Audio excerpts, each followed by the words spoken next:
जय श्री कृष्णा। राधे राधे। भगतजनों, आज हम दशा माता की कहानी सुनेंगे। दशा माता को होली दशी के नाम से भी जाना जाता है। हमारे हिंदू धर्म में दशा माता की पूजा और व्रत करने का विधान बहुत ही पुराना है। बहुत से लोगों को यह कहते हुए कई बार सुना जाता है कि मेरी तो दशा ही खराब चल रही है या फिर मेरे बनते काम बिगड़ जाते हैं। बस यही है दशा, जो बिगड़ती है तो जीवन में बहुत परेशानियां उठानी पड़ती हैं और दशा सुधरे तो जीवन में समृद्धि और खुशहाली बनती है। तो भगतजनों, हमारी दशा ठीक चले और सभी काम सुचारू रूप से होते रहें, इसके लिए इस व्रत को किया जाता है। यह व्रत चैत्र मास में कृष्ण पक्ष की दशमी को दशा माता का यह व्रत और पूजन करने का विधान है। होली के दूसरे दिन से ही यह पूजन और व्रत और कहानी कहना शुरू हो जाते हैं। दशा माता की मूर्ति को रखकर 10 दिन तक लगातार कहानी सुनी जाती है और पूजन किया जाता है। भगतजनों, वैसे तो दशा माता की बहुत सी कहानियां प्रचलित हैं। प्रतिदिन एक कहानी सुनी जाती है, लेकिन जो लोग एक ही दिन पूजन करते हैं वह पूरी 10 कहानियां एक ही दिन बैठकर सुनते हैं। भगतजनों, आप लोगों की सुविधा के लिए 10 कहानियां एक साथ सुना रही हूँ। आप जिस दिन जो कहानी सुनना चाहें वह कहानी उसके समय को देखकर चला सकते हैं। सभी 10 कहानियों का समय लिख दिया गया है, जिससे कि आपका समय खराब ना हो और जो कहानी आप सुनना चाहें वो चला सकें। भगतजनों, आइए सर्वप्रथम दशा माता के पूजन की विधि जान लेते हैं। ऋषियों ने अपने अनुभवों से ये सिद्ध किया है कि जब भी मनुष्य की दशा प्रतिकूल होती है तो अच्छे काम करने से भी उसका बुरा ही होता है। जब उसकी दशा अनुकूल होती है तब भी उसका कल्याण होता है। इसी दशा को दशा माता के नाम से जाना जाता है। हमारे देश की महिलाएं इसका व्रत तथा पूजन करती हैं। कहते हैं कि 9 सूत के कच्चे धागे को लेकर और 1 सूत व्रत करने वाली के आंचल से लेकर इस प्रकार 10 सूत का एक गंडा डोरा बनाकर उसमें गांठ लगाते हैं। दिन भर व्रत रखने के बाद शाम को गंडे की पूजा की जाती है। 9 दिन तक अर्थात 9 व्रत तक तो शाम को पूजा होती है, परंतु 10वें व्रत में दोपहर से पहले ही पूजा की जाती है। जिस दिन दशा माता का व्रत रखा जाए उस दिन जब तक पूजा न हो जाए किसी को भी किसी वस्तु, यहाँ तक कि आग तक भी नहीं देते हैं। पूजा से पहले उस दिन किसी का स्वागत भी नहीं करना चाहिए। 1 नोक वाले पान पर चंदन से दशा माता की प्रतिमा बनाई जाती है। पृथ्वी को लीप कर चौक पूर कर उस पर पटरा रखते हैं। पटरे पर पान को रखते हैं। पान के ऊपर गंडे को दूध में भिगोकर रख देते हैं। फिर हल्दी, पुष्प और अक्षत से गंडे की पूजा की जाती है और घी, गुड़, पताशा आदि का भोग लगता है। हवन करने के बाद कथा कही जाती है। कथा समाप्त होने पर पूजा की सामग्री को गीली मिट्टी के पिंड में रखकर मौन धारण का व्रत रखने वाली स्त्री उस मिट्टी को अच्छी प्रकार से फेरती है। फिर स्वयं ही उसे कुएं या तालाब में गिराकर व्रत का पारणा करती है। पारणा के समय बोलना नहीं चाहिए। पारणा को थाली में नहीं छोड़ना चाहिए। थाली को धोकर उसे पी लेना चाहिए। आइए कथा सुनना शुरू करते हैं। कथा शुरू करने से पहले आपसे एक छोटी सी रिक्वेस्ट, अगर आपने मेरी चैनल को सब्सक्राइब नहीं किया है तो प्लीज इसे सब्सक्राइब करें। दोस्तों और परिवार वालों को भी शेयर करें और घंटी वाला बटन दबाना बिल्कुल मत भूलें, ताकि आपको मेरे आने वाले नए वीडियोस की नोटिफिकेशन सबसे पहले मिले। अब कथा शुरू करती हूँ। सर्वप्रथम एक राजा की 2 रानियों वाली कथा सुनते हैं। एक राजा की 2 रानियां थी। बड़ी रानी की संतान नहीं थी। छोटी रानी के पुत्र था। राजा छोटी रानी और राजकुमार को बहुत प्यार करता था। यह देख बड़ी रानी छोटी रानी से ईर्ष्या करने लगी। बड़ी रानी छोटी रानी के राजकुमार के प्राण हर लेना चाहती थी। एक दिन राजकुमार खेलता खेलता बड़ी रानी के पास चला गया। बड़ी रानी ने राजकुमार को गले में सांप डाल दिया। राजकुमार की माता अर्थात छोटी रानी दशा माता का व्रत रखा करती थी। राजकुमार दशा माता का ही दिया हुआ था। दशा माता की कृपा से राजकुमार के गले का सांप अपने आप ही सरक कर चला गया। दूसरे दिन बड़ी रानी ने राजकुमार को विद के लड्डू खाने के लिए दिए। राजकुमार जैसे ही लड्डू खाने को हुआ तो दशा माता ने दासी का रूप धारण करके उसके हाथ से लड्डू छीन लिए। बड़ी रानी का यह वार भी खाली चला गया। रानी को इस बात की बड़ी चिंता हुई कि किसी भी तरह राजकुमार को मारना चाहिए।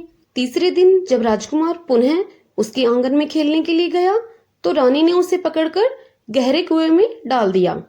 कुआं बड़ी रानी के आंगन में ही था। किसी को भी पता भी नहीं चला कि राजकुमार कहाँ गया। उत्तम जलाशय, स्वच्छ मकान तथा ऐसी वस्तुओं में सदैव दशामाता वास करती हैं, अर्थात रहती हैं। जैसे ही बड़ी रानी ने राजकुमार को कुएं में डाला, दशामाता ने उसे रोक लिया। दोपहर हो जाने पर राजकुमार की न आने पर राजा व छोटी रानी को चिंता होने लगी। दशामाता को चिंता हुई कि राजकुमार को उसके माता पिता के पास कैसे पहुंचाया जाए। राजकुमार को ढूंढकर कर्मचारी निराश होकर अपने महल लौट गए। राजा व रानी पुत्र शोक में रोने लगे। तब दशामाता ने भिखारिन का रूप रखकर राजकुमार को राज दरबार में पहुंचाया। दशामाता महल में जाकर राजकुमार को छिपाए हुए भिक्षा मांगने लगी। सिपाहियों ने उसे दुत्कारते हुए कहा कि तुझे भिक्षा की पड़ी है और यहाँ राजकुमार खो गया है। सब लोग दुख से व्याकुल हो रहे हैं। इस पर दशामाता बोली, पुण्य का प्रभाव बड़ा होता है। यदि मुझे भिक्षा मिल जाए तो संभव है कि खोया हुआ राजकुमार भी तुमको मिल जाएगा। यह कहकर भीतर पैर रखने लगी। सिपाहियों ने उसे आगे बढ़ने से रोका। दशामाता ने बालक का पैर वस्त्र से बाहर कर दिया। सिपाहियों ने राजकुमार को देखकर उसे अंदर जाने दिया। दशामाता राजकुमार को लिए भीतर चली गई। उसने राजकुमार को वहां महल में छोड़ दिया और वापस चलने लगी। परंतु रानी ने दशामाता रूपी भिखारन को देख लिया था। उसने कहा कि खड़ी रह, तू कौन है? तूने 3 दिन से मेरे बेटे को छिपा कर रखा था। तूने ऐसा क्यों किया? तुझे मेरे प्रश्नों का उत्तर तो देना ही पड़ेगा। दशामाता उसी क्षण वहां ठहर गई। उसने बताया कि मैं तुम्हारे पुत्र की चोरी करने वाली नहीं हूँ। मैं तो तेरी आराध्य देवी दशामाता हूँ। मैं तुझे सचेत करने के लिए आई हूँ कि तेरी सौतन तुझसे ईर्ष्या द्वेष रखती है। वह तेरे पुत्र के प्राण हर लेना चाहती है। एक बार उसने तेरे पुत्र के गले में सांप डाल दिया था, जिसे मैंने ही भगाया था। दूसरी बार उसने उसे विष के लड्डू खाने के लिए दिए थे, जिसे मैंने उसके हाथ से छीन लिए थे। अब की बार उसने राजकुमार को अपने आंगन के कुएं में धकेल दिया था और मैंने इसे बीच में ही रोककर इसकी रक्षा की है। इस समय मैं भिखारिन के वेश में तुझे सचेत करने के लिए ही आई हूँ। यह सुनकर छोटी रानी दशामाता के पैरों में गिरकर क्षमा मांगने लगी। छोटी रानी विनीत भाव से बोली, हे माता, जैसी कृपा आपने मुझ पर साक्षात दर्शन देकर की है, मैं चाहती हूँ कि आप सदैव इस महल में वास करें। मुझसे जो सेवा पूजा बनेगी वो मैं अवश्य करूंगी। इस पर दशामाता बोली कि मैं किसी के घर नहीं रहती। जो भी मेरा श्रद्धा पूर्वक ध्यान स्मरण करता है, मैं उसी के हृदय में वास करती हूँ। मैंने तुझे साक्षात दर्शन दिए हैं, इसलिए तुम सुहागनों को बुलाकर उनको यथाविधि आदर सत्कार के साथ भोजन कराओ और नगर में ढिंढोरा पिटवा दो कि सभी लोग मेरा डोरा लिया करें और मेरा व्रत किया करें। भगतजनों, अब दशामाता की दूसरी कथा सुनते हैं। एक घर में सास बहू रहती थी। बहू का पति विदेश में गया हुआ था। एक दिन सास ने बहू से गांव में से आग लाकर भोजन बनाने के लिए कहा। बहू गांव में आग लाने के लिए चली गई, पर किसी ने भी उसको आग नहीं दी और उससे कह दिया कि जब तक दशामाता की पूजा नहीं हो जाती तब तक आग नहीं मिलेगी। बेचारी बहू खाली हाथ लौट आई। उसने सास को आकर बताया कि गांव भर में आज दशामाता की पूजा है, इसलिए कोई आग नहीं दे रहा है। शाम होने पर सास गांव में स्वयं गई आग लेने के लिए।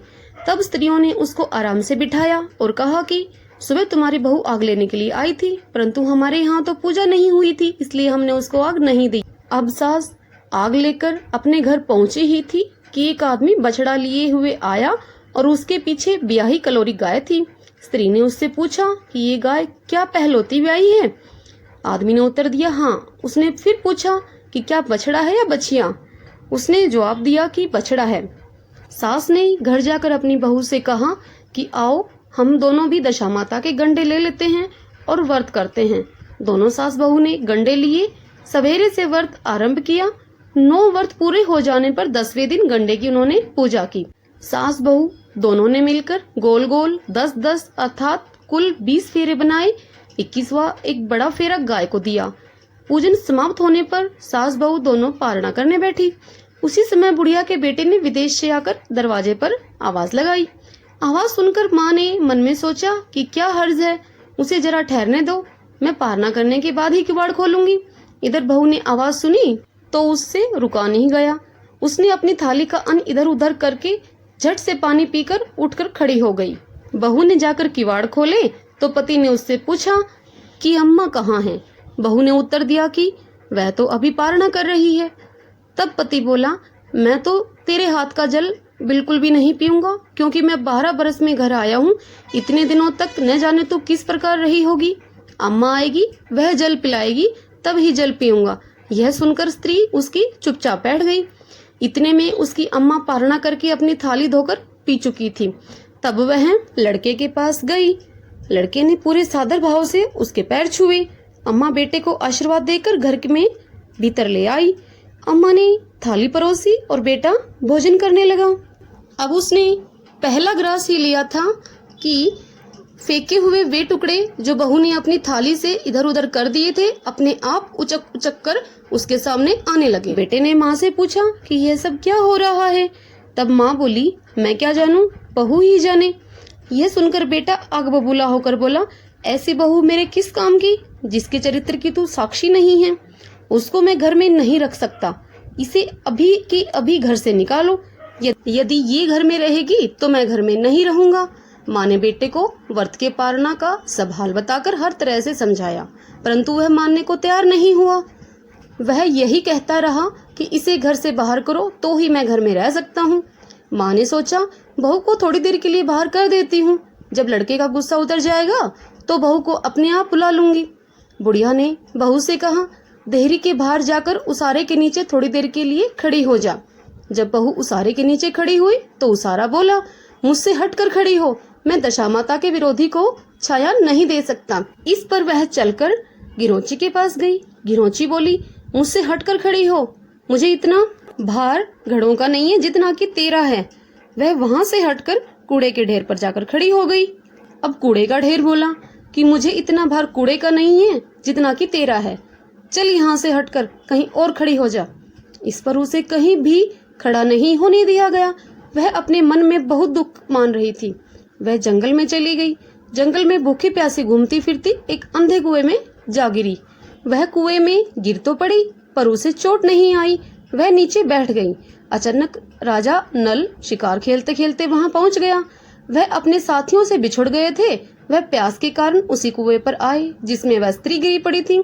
राजा नल के भाई ने कुएं में पानी के लिए लोटा डाला तो उस स्त्री ने उस लोटे को पकड़ लिया। तब राजा नल के भाई ने कहा कि इस कुएं में तो किसी ने लोटे को पकड़ लिया है। राजा नल ने कुएं पर आकर कहा, यदि तुम पुरुष हो तो धर्म के भाई हो, यदि स्त्री हो तो धर्म की बहन हो। तुम भी जो भी हो बोलो, मैं तुम्हें बाहर निकाल लूंगा। स्त्री ने आवाज दी। राजा ने उसे बाहर निकाल लिया तथा उसे हाथी पर बैठाकर राजधानी ले आया। महाराज को शिकार से लौटकर महलों की ओर आते देखकर सेवकों ने महारानी को जाकर, तब रानी ने पूछा कि यह डोरा क्या होता है, मुझे समझाओ। तब यह जानकर महारानी बड़ी दुखी हुई। इतने में महाराज भी वहां पर आ पहुंचे। रानी ने हाथ जोड़कर विनती की, महाराज मुझसे ऐसी क्या गलती हो गई जो मेरे रहते हुए आप दूसरा विवाह कर लाए। राजा नल ने हंसते हुए उत्तर दिया, वह तुम्हारी सोत नहीं ननद है, मेरी धर्म की बहन है वह। तुम्हें उसके साथ अपनी सगी नंद की तरह बर्ताव करना है। यह सुनते ही महारानी का मुख प्रसन्नता से कमल की भांति खिल उठा। वह बोली, अब तक मैं नंद का सुख नहीं जानती थी, अच्छा हुआ जो मुझे भाग्य से नंद भी मिल गई। राजा ने उस स्त्री का नाम मुंह बोली बहन रखा और उसके लिए अलग महल बनवाया। उसके दिन अब सुख पूर्वक बीतने लगे। एक दिन राजा की घोड़ी ब्याई तो राजमहल की सभी स्त्रियां बधाई गीत गाने लगी। मुंह बोली बहन ने अपनी दासियों से कहा, पता करो कि किस बात की बधाई गीत गाई जा रही है। दासियों ने कहा, महाराज की घोड़ी ने अच्छी घड़ी में बछेड़ी को जन्म दिया है, उसकी बधाई गीत गाई जा रही हैं। मुंह बोली बहन ने पूछा, पहलौठी ब्याई है या दूसरी बार। दासियों ने उत्तर दिया, यह तो पहलौठी ही ब्याई है। तब मुंह बोली बहन ने महारानी के पास जाकर कहा, आओ भावज रानी, हम भी दशा माता का डोरा ले लें। तब रानी ने पूछा, ये डोरा क्या होता है, मुझे समझाओ। तब वह बोली, दशा माता का व्रत का यह नियम है कि पहले पहल जब गाय या घोड़ी या स्त्री का प्रसव सुने तब डोरा लेकर व्रत आरंभ करते हैं। 9 व्रत करने के बाद 10वें दिन डोरे को पूजन करके विसर्जन करते हैं। इसी के साथ उसके पारण का नियम भी बताया। तब महारानी बोली, तुम्हारा व्रत तुमको फले। मैं पूरी और दूध की खीर खाने वाली रानी महारानी भला बनफरा गोले की पापड़ी कैसे खा सकती हूँ? वह बोली, भाभी मुझे जो चाहे कह लो, परंतु व्रत के संबंध में तुम कुछ मत कहो। मैं इसी व्रत के उल्लंघन के कारण मारी मारी फिर रही हूँ और अब आपके देश आ गई हूँ। तब महारानी ने उदासीनता के साथ कहा, मुझे क्या पड़ी है, तुम्हें जो अच्छा लगे वो करो, मैं मना तो नहीं करती तुम्हें। मुँह बोली बहन ने श्रद्धा पूर्वक डोरा लिया, 9 दिन तक व्रत किए, 10वें दिन विधिवत पूजन किया, गोला फेरा बनाए और संध्या को पारणा करने बैठी। उसी समय उसके पति को अनायास कुछ प्रेरणा सी हुई और वह अपनी माता से आज्ञा लेकर अपनी पत्नी को ढूंढने के लिए चल दिया। घूमता फिरता वह राजा नल की राजधानी में जा पहुंचा और अपनी पत्नी का पता लगाने लगा। उसने कुएं पर कुछ औरतों को बातें करते हुए सुना। एक औरत कह रही थी कि राजा की मुंह बोली बहन बहुत ही सुंदर स्त्री है, आजकल उसी का किया हुआ सब कुछ होता है। दूसरी स्त्री बोली, वह सुंदर होने के साथ साथ धर्मात्मा भी तो है, जब से आई है तभी से सदा व्रत खोल रखा है, उसके दरवाजे से कोई भी व्यक्ति खाली हाथ नहीं लौटता है। तीसरी स्त्री बोली, वह जैसी धर्मात्मा है वैसी सदाचारिणी भी है। चौथी स्त्री बोली, वह सदाचारिणी और सर्वप्रिया भी है, सारी प्रजा उससे खुश है। पांचवी स्त्री बोली, यह तो सब है, परंतु अब तक यह पता नहीं चला है कि वह है कौन और कहाँ की रहने वाली है। उन औरतों की बात सुनकर वह साधु के वेश में राजा नल की मुंहबोली बहन के महल के द्वार के ऊपर जा पहुंचा। वहां उसने भिक्षा हेतु आवाज लगाई तो द्वारपाल उसे भिक्षा देने लगा। उसने द्वारपाल के हाथों से भिक्षा लेने के लिए मना कर दिया और बोला, भिक्षा देने वाली स्वामिनी के हाथ से ही भिक्षा ग्रहण करूंगा, नहीं तो मैं अपने रास्ते चला जाऊंगा। तब द्वारपाल ने कहा, इस समय वह दशा माता का व्रत करके पारण कर रही है, पारणा समाप्त होने के पश्चात ही तुमको भिक्षा दे सकती है, तब तक तुम प्रतीक्षा करो। इतना सुन वह भिक्षुक प्रतीक्षा करने लग गया। पारणा कर लेने के बाद वह मुट्ठी भर मोती लेकर आई, परंतु सामने अपने पति को पल्ला फैलाए देखकर वह मुस्कुराती हुई लौट गई। दोनों ने एक दूसरे को पहचान लिया था। महारानी ने मुंह बोली नंद को मुस्कुराते देखकर कहा, जब से तुम आई हो आज तक तुमको मुस्कुराते हुए मैंने कभी नहीं देखा, आज इस साधु को देखकर हंसने का क्या कारण है? तब मुंह बोली बहन ने उत्तर दिया कि वह साधु हमारे घर का है। रानी ने पूछा, वह ऐसे क्यों आया है? तब उसने उत्तर दिया कि वह मेरा पता लगाने के लिए आया है। महारानी ने राजा नल से जाकर कही ये सब बात, तुम्हारी मुंह बोली बहन के घर के लोग आए हैं। राजा ने कहा, उनसे जाकर कह दो कि अभी यहाँ से जाकर वहां से हमारी हैसियत से आए, तब मैं बहन की विदाई अवश्य करूंगा। राजा नल की मुंह बोली बहन का पति घर जाकर अपनी माँ से बोला, तुम्हारी बहू राजा नल के यहाँ उसकी बहन बनकर रह रही है, वह रोज सदाव्रत करती है और नियम धर्म से अपना दिन बिताती है। तब उसकी माता ने उसे आज्ञा दी कि बहू को ले आओ। वह डोली कहार गाजे बाजे कहार आदि के साथ यथाचित सज धज कर राजा नल की राजधानी को चल दिया। राजा नल ने उसका यथाउचित आदर सत्कार किया और कुछ दिन अपने महल में रखकर उनको आदर के साथ बहन की विदाई की। जब वह महल से बाहर निकलकर चलने लगी तो महल भी उसके पीछे पीछे चलने लगा। तब महारानी बोली, ननद जी तुम चली और मेरा महल भी ले चली, जरा पीछे मुड़कर तो देखती जाओ। जो ही पीछे मुड़कर उसने देखा तो राजा का संपूर्ण राजसी ठाठ बाट वैभव अचानक ही लुप्त हो गया। राजा की मुंह बोली बहन तो अपने पति के साथ आनंद से रहने लगी। राजा नल व रानी का यह हाल हो गया कि दोनों कमरी कथरी ओढ़ने फिरने लगे, उनके भोजनालय भी खाली होने लगे। तब राजा नल रानी दमयंती से कहने लगे कि रानी हमें अब यहाँ से चलकर दूसरी जगह रहना चाहिए। महारानी पतिव्रता स्त्री थी, उसने अपनी पति की आज्ञा मान ली। चलते चलते वे एक गांव में पहुंचे। वहां पर बेरी के पेड़ पर बेर लगे हुए थे। राजा रानी दोनों भूखे थे। उन्होंने बेरों को उठाया तो बेर लोहे की हो गए। इस प्रकार राजा रानी जिस वस्तु को भी हाथ लगाते वह कंकड़ पत्थर में बदल जाती थी। इतने पर भी राजा रानी आगे बढ़ते गए। रास्ते में उन्हें एक व्यापारी मिला। व्यापारी ने राजा रानी को पहचान लिया। उसने राजा रानी के भोजन के लिए आटा दाल दिया। वे आटा दाल लेकर एक नदी के किनारे चले गए। रानी भोजन बनाने लगी और राजा नल स्नान करने के लिए चले गए। वहां मछेरों ने राजा नल को 4 मछलियां दी। रानी ने मछलियां भूनकर रोटियां बना ली। राजा नल भोजन करने के लिए जैसे ही बैठे तो रोटियां ईंट में परिवर्तित हो गई और मछलियां उछलकर नदी में चली गई। वहां से चलकर राजा रानी अपनी मुंह बोली बहन के यहाँ गए। बहन को जब ये पता चला कि भाई भौजाई आए हैं तो उसने पूछा कैसे आए हैं। रानी ने कहा कि लटके चितऊ भौंके कुकरा ऐसे आए हैं और कैसे आते। यह सुनकर उसे बड़ी लज्जा आई। अब मुंह बोली बहन ने राजा रानी को एक कुम्हार के घर ठहरा दिया। शाम को थाल सजाकर बहन स्वयं भौजाई से मिलने के लिए कुम्हार के घर गई। उसने भौजाई के सामने थाल रखा तो भौजाई ने कहा कि इस थाल में जो भी कुछ है उसे कुम्हार के चक्के के नीचे रख दो और चली जाओ। नंद थाल का सामान चक्के के नीचे रखकर चली गई। थोड़ी देर में राजा ने आकर रानी से पूछा, कहो बहन आई थी, क्या लाई थी। रानी ने कहा, आई तो थी पर जो कुछ भी लाई थी मैंने इस चक्के के नीचे रखवा दिया है। राजा ने देखा तो वहाँ कंकड़ पत्थरों के सिवा कुछ भी नहीं था। राजा को यह समझते देर नहीं लगी कि यह हमारी कुदशा के कारण हो रहा है। भला वे मेरे लिए कंकड़ पत्थर क्यों लाएगी। अब राजा रानी वहां से चलकर अपने मित्र के घर गए। मित्र को लोगों से पता चला तो उसने उनसे पूछा, कैसे आना हुआ। उन्होंने उत्तर दिया, कमरी ओढ़े कथरी बिछाए मांग मांग कर खाए, ऐसे आए और कैसे आए। मित्र ने दुखी होकर कहा, कोई हानि नहीं है, जैसे आए वैसे अच्छे आए, आखिर मित्र हैं, उन्हें महल में ले आओ। मित्र ने उन दोनों का स्वागत किया, स्वादिष्ट भोजन आदि करवाया और एक कमरे में उनके लिए पलंग बिछवा दिए। उस कमरे में एक खूंटी पर नौलखा हार टंगा था और पलंग की पाटी पर बिजुरिया खांडा रखा था। वहां आधी रात के समय राजा नल तो सो गए परंतु रानी दमयंती जाग रही थी। रानी ने देखा कि हार वाली खूंटी के पास दीवार में एक मोर का चित्र बना हुआ है। मोर धीरे धीरे उस हार को निगल रहा है। रानी ने राजा को जगाकर वह दृश्य दिखाया।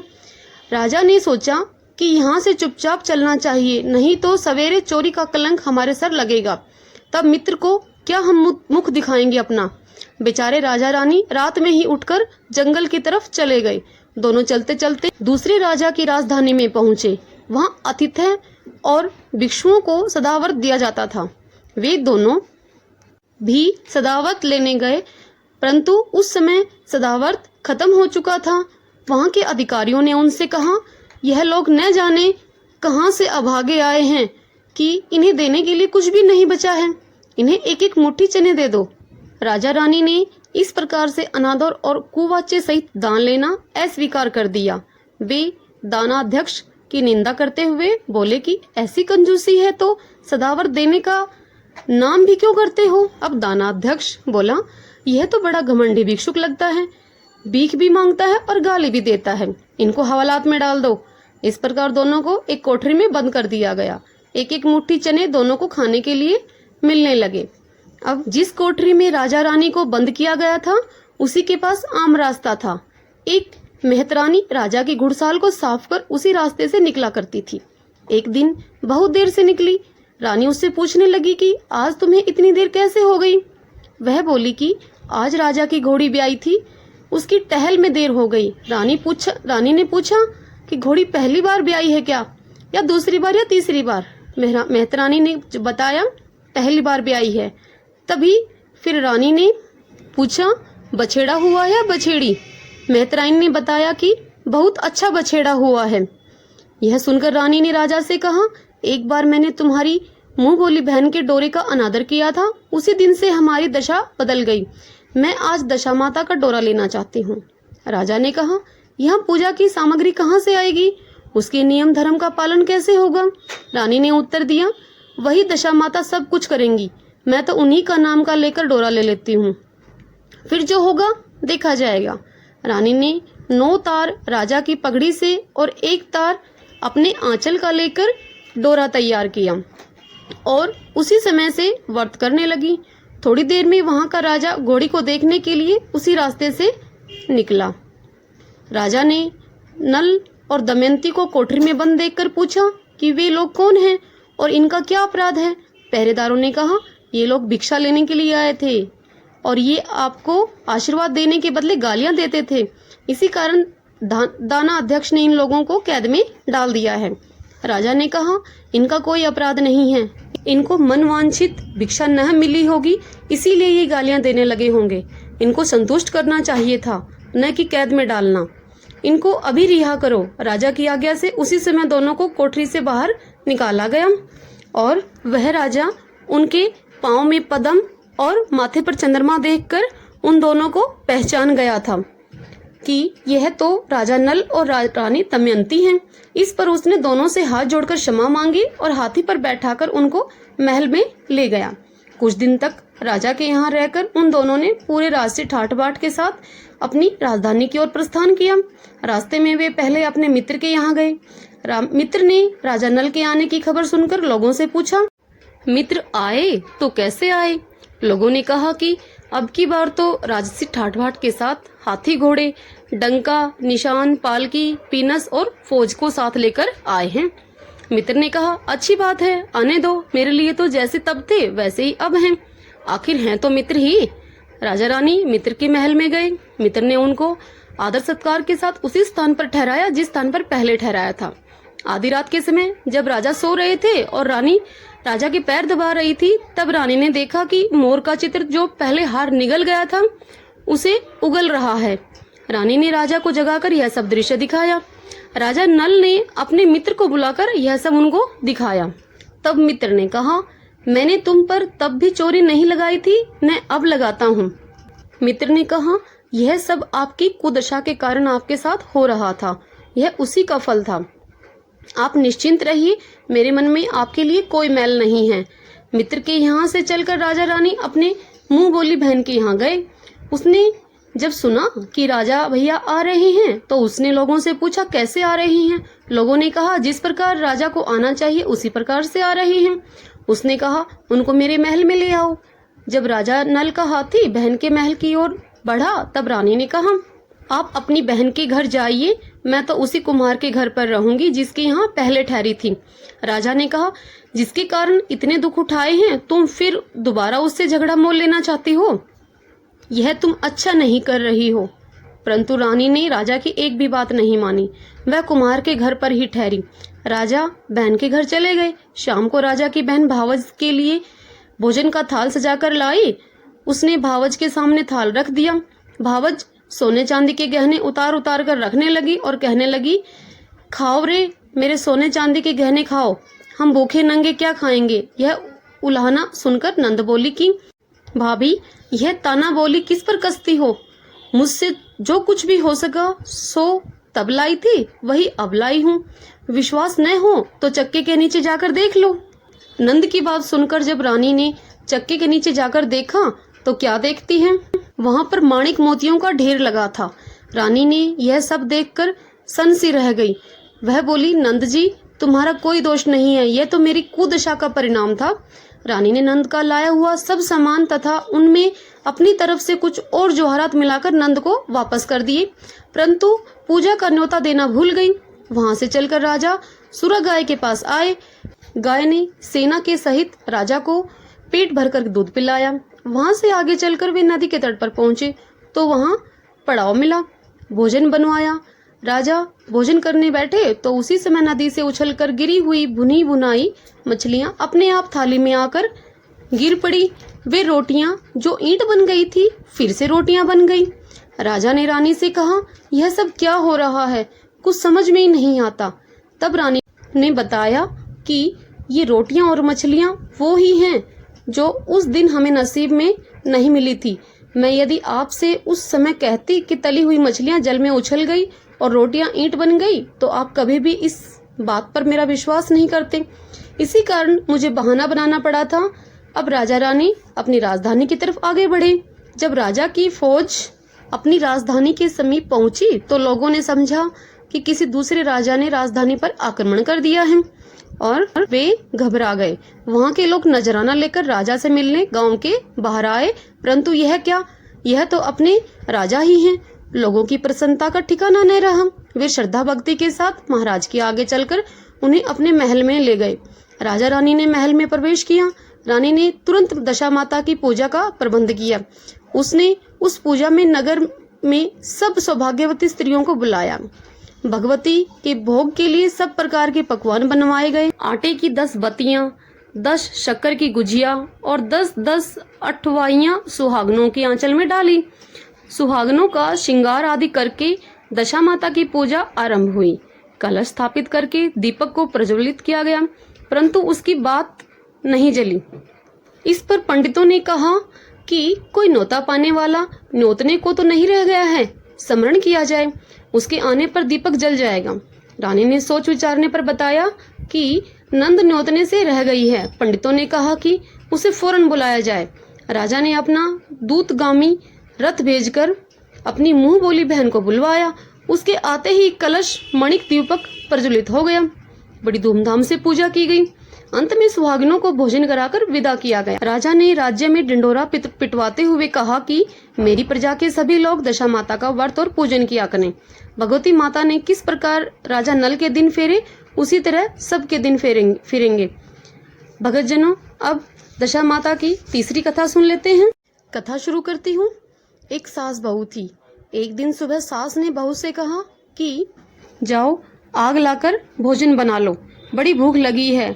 बहू हाथ में कंडी लेकर आग लेने गांव में पहुंच गई। उस दिन गांव भर में दशा माता की पूजा थी, इसलिए किसी के यहाँ से भी आग नहीं मिली। वह खाली हाथ लौट कर आई। शाम होने पर वह पड़ोसन के पास जाकर बोली कि मेरी सास तो दशा माता का डोरा नहीं लेती है, परंतु अब की बार मैं डोरा लेना चाहती हूँ, मुझे पूजन की विधि भी बता देना। दोबारा जब डोरा लेने का समय आया तो बहू ने सास को बिना बताए ही दशा माता का डोरा ले लिया। 9 दिन तक वह किसी न किसी बहाने से पड़ोसन के घर जाकर कथा सुनती रही। 10वें दिन उसे चिंता सताने लगी कि मैं पूजा कैसे करूंगी। वह मन ही मन दशा माता का ध्यान धरकर वह सोचने लगी कि मैं आज सास कहीं अगर बाहर चली जाएंगी तो मैं शांति पूर्वक पूजा कर लूंगी। दशा माता की कृपा से सास बहू से बोली कि मैं आज खेत पर जा रही हूँ, यदि मुझे आने में देर हो जाए तो तू मेरे लिए खेत पर ही खाना बनाकर ले आना। वह तो यही चाहती थी। उसने सास से कहा कि आप निश्चिंत होकर खेत पर जाइए, घर का सब काम मैं अपने आप निपटा लूंगी। सास के जाते ही बहू ने स्नान करके दशा माता की पूजा की और फिर उसके बाद पूजा की सामग्री मिट्टी के गोले में रखकर उसे सिलाने के लिए ले जाने लगी थी कि उसकी सास खेत में ही से वापस आ गई। सास को देखकर बहू ने जल्दी से उस गोले को छाछ की मटकी में छिपा दिया। उसने सोचा कि उचित समय पर गोले को मिट्टी से निकालकर सिला आऊंगी। सास ने आते ही बहू से कहा, तू मुझे खाना देने क्यों नहीं आई, अब तक क्या करती रही। बहू ने कहा कि आज मैंने सिर के बाल धोए थे ना, उनके सूखने में ही इतना देर लग गई, इस कारण भोजन बनाने में भी मुझे देरी हो गई। मैं थाली लगाती हूँ, आप गुस्सा त्याग कर भोजन करने के लिए बैठ जाइए। जब सास मटकी से छाछ निकालने लगी तो उसने बड़े ही आश्चर्य से बहू से पूछा, अरे ये छाछ की मटकी में ये सोने का गोला कहाँ से आया, इसे तू कहाँ से चुरा कर लाई है और यहाँ क्यों छिपा रखा है।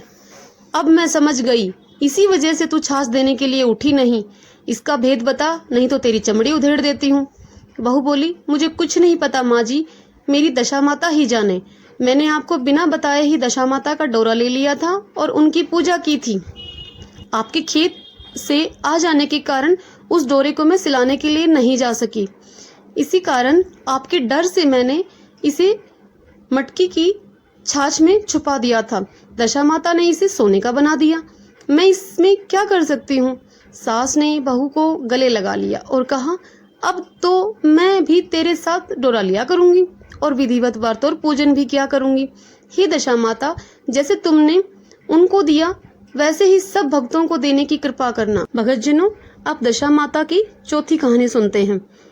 एक साहूकार था, उसके 5 पुत्र और 5 बहुएं थी और एक बेटी थी। पुत्री का विवाह हो चुका था, परंतु उसका गोना नहीं हुआ था, इसलिए वह माता पिता के घर में ही रहा करती थी। एक दिन साहूकार की पत्नी दशा माता का डोरा लेने लगी। उसकी बहुओं ने भी डोरे लिए। बहू ने अपनी सास से पूछा कि क्या ननद के लिए भी डोरा लेना है। सास ने कहा हाँ। इस पर बहू ने कहा कि उनकी तो विदाई होने वाली है, यदि व्रत से पहले ही विदा हो गई तो क्या होगा? तब सास ने उत्तर दिया कि मैं व्रत का सब सामान उसके साथ ही रख दूंगी, वह अपने ससुराल जाकर पूजा कर लेगी। और ऐसा ही हुआ। बेटी के ससुराल में उसे विदा कराने उसका पति आ गया। माँ ने बेटी को विधि पूर्वक विदा किया और उसकी पालकी में पूजा का सब सामान रखवा दिया। लड़की अपनी ससुराल पहुंची तो उसे घर के आंगन में गलीचा बिछाकर बैठाया गया। पास पड़ोस की महिलाएं नई बहू को देखने के लिए आने लगी। सब उसकी सुंदरता और गहने कपड़ों की प्रशंसा करने लगे। किसी की निगाह उसके गले में बंधे डोरे पर पड़ गई। वह बोली कि बहू की माँ बड़े टोटके करने वाली है। सबकी निगाह उसकी बात सुनकर उसके गले के डोरे पर ही टिक गई। अब सभी स्त्रियां डोरे के बारे में कुछ कुछ कहने लगी। शाम को सास, ननद, देवरानी, जेठानी, घर की सभी स्त्रियां भी उसी डोरे की चर्चा करने लगी। सब डोरे की निंदा कर रही थी। सुबह से शाम तक डोरे के बारे में सुनते सुनते बहू का जी उब गया। उसने डोरे को गले से उतारकर जलती हुई पोरसी में डाल दिया। डोरे के जलते ही सारे घर में आग लग गई। घर में रखा सब धन धान जल गया। सब आदमी अपने प्राण बचाकर घर से बाहर भागे। अब घर में केवल नई बहू और उसका पति ही रह गया। घर का सब सामान जल गया। घर में अब न खाने को अन्न था और न पहनने के लिए कपड़े बचे थे। इसलिए दोनों पति पत्नी गांव छोड़कर रोजगार खोजने के लिए चल दिए। चलते चलते वे उसी गांव में पहुंच गए जहां की वह लड़की थी। लड़की ने अपने पति से कहा, तुम यहाँ भाड़ झोंको और मैं भी कोई काम ढूंढ लेती हूँ। पत्नी का कहना मानकर वह भाड़ झोंकने लगा और वह स्वयं एक कुएं की मुंडेर पर बैठ गई। कुएं पर सारे गांव की स्त्रियां पानी भरने आया करती थी। उस लड़की की भावजें कुएं पर पानी भरने के लिए आई, परंतु उन्होंने अपनी नंद को नहीं पहचाना। वे उससे बोली, तुम तो किसी भले घर की मालूम होती हो, कुछ काम करना चाहती हो तो बोलो। तब वह लड़की बोली, काम तो करूंगी परंतु कोई नीच काम नहीं करूंगी मैं। और इस प्रकार वह लड़की उनके घर में काम करने लगी। एक दिन दशा माता के डोरे लेने का समय आया। सास के कहने पर सब बहुओं ने डोरे ले लिए। बहुओं ने सास से पूछा कि क्या इस लड़की के लिए भी डोरा लेना है? सास ने कहा हाँ। बहुओं ने कहा, इसी प्रकार तुमने ननद जी के लिए भी डोरा ले लिया था, परंतु पूजा से पहले ही उनकी विदाई हो गई। अब इस दुखिया लड़की को डोरा दिलवाती हो। यदि यह पूजा से पहले चली गई तो क्या होगा? सास बोली, तुम्हारी नंद ने अपने घर जाकर पूजा की होगी। यह दुखिया लड़की पूजा होने तक इसी घर में रहेगी तो अपने आप पूजा में शामिल हो जाएगी, और यदि कहीं चली गई तो वहां पर पूजा कर लेगी। सर्वसम्मति से लड़की ने भी दशा माता का डोरा ले लिया। 9 दिन तक वह दशा माता की कहानी तथा व्रत पूजन में शामिल होती रही। 10वें दिन लड़की की माता व बहुओं ने सिर से स्नान किया और घर में चौका लगाया तथा पूजन की तैयारी करने लगी। लड़की बहुओं से बोली, यदि कोई पुराना कपड़ा मिल जाए तो मैं भी स्नान कर लूं। बहू ने अपनी सास से पूछकर अपनी नंद की साड़ी उसे दे दी। अपनी पुरानी साड़ी लेकर वह स्नान करने के लिए गई। उसने सिर से स्नान करके साड़ी पहनी और घर आ गई। घर पर पूजा आरंभ हो गई थी। बहुएं आपस में बात कर रही थी। इस पर सास ने उनसे कहा, तुम्हारे मन में जो आता है बकती रहती हो। पूजा के समय भी तुमसे चुप नहीं बैठा जाता है। चुप रहो, मुझे कथा कह लेने दो। तुम्हारी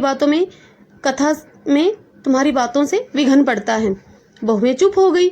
घर की सब स्त्रियों ने पारणा किया। दुखनी ने भी पारणा किया। इसके बाद स्त्रियां एक दूसरे का सिर गूंदने लगी। एक ने दुखनी का सिर गूंदना शुरू किया। वह बोली कि जैसी गूंथ इसके सर पर है वैसी ही गूंथ हमारी नंद के सिर में भी थी। सास नाराज होकर बोली कि तू मेरी बेटी का मुकाबला इससे क्यों कर रही है? सास ने बहू को तो डांट दिया, परंतु उसकी बात उसके मन में घर कर गई। उसने दुखनी से कहा, आज रात को मेरे पास सोना। रात को जब बहुएं सो गई तो बुढ़िया ने दुखनी से पूछा, तेरे पीहर में कौन कौन थे? क्या तेरे पीहर में कभी कोई था? तब दुखनी ने उसे जवाब दिया, मेरे 5 भाई और भावजे थी, तुम जैसे माता पिता थे। बुढ़िया ने दोबारा पूछा, तो फिर क्या हुआ? दुखनी बोली, पीहर में मैंने दशा माता का डोरा लिया था। उसके पूजन से पहले ही मैं ससुराल के लिए विदा हो गई। ससुराल में पहुंचकर मेरे गले में पड़े डोरे को देखकर वहां की सभी स्त्रियां मेरा मजाक उड़ाने लगी। तब मैंने उस डोरे को आग में डाल दिया और उस डोरे के साथ सारा घर जलकर भस्म हो गया। हम दोनों पति पत्नी वहां से भागकर इस गांव में आ गए। तब उसकी माँ ने पूछा कि तेरा पति कहाँ है? दुखनी ने बताया कि वह भड़बूजी के यहाँ भाड़ झोंकता है। दशा माता के प्रकोप से हमारी यह दशा हो गई। बुढ़िया माई समझ गई कि यह दुखनी उसी की पुत्री है। तब बुढ़िया माँ ने पांचों बेटों को बुलाकर बताया कि यह उनकी छोटी बहन है। सवेरा होते ही माता के कहने पर पांचों भाई भड़बूजे के यहाँ से अपने बहनाई को लेकर आए। उन्होंने उसको स्नान कराया और उत्तम वस्त्र पहनने को दिए। कपड़े पहनकर वह सुंदर साहूकार दिखाई देने लगा। वह कुछ दिन ससुराल में रहकर फिर अपने घर गया। घर पहुंचकर उसने देखा कि सब लोग पहले की तरह ही सुखपूर्वक जीवन व्यतीत कर रहे हैं। इसके बाद वह अपनी ससुराल आया और अपनी पत्नी को विदा कराकर ले गया। वह अपनी दशा पर विचार करती हुई जा रही थी। मार्ग में एक नदी पड़ी। उस नदी में स्नान करके अप्सराएं दशा माता का डोरा ले रही थी। उनके पास एक डोरा बच गया था। वे अप्सराएं बोली, यदि इस डोली में कोई उच्च वर्ग की स्त्री हो तो उसे वह डोरा दे दें। उन्होंने डोली के पास जाकर पता किया और वह डोरा दुखनी को उन्होंने दे दिया। जब दुखनी अपनी ससुराल पहुंची तो उसकी सास छाछ सजाए, ननंद कलश लिए और देवरानी जेठानी अन्य मांगलिक वस्तुएं लिए उसका स्वागत करने के लिए खड़ी थी। नेक दस्तूर हो जाने के बाद दुखनी को आसन पर बिठाया गया।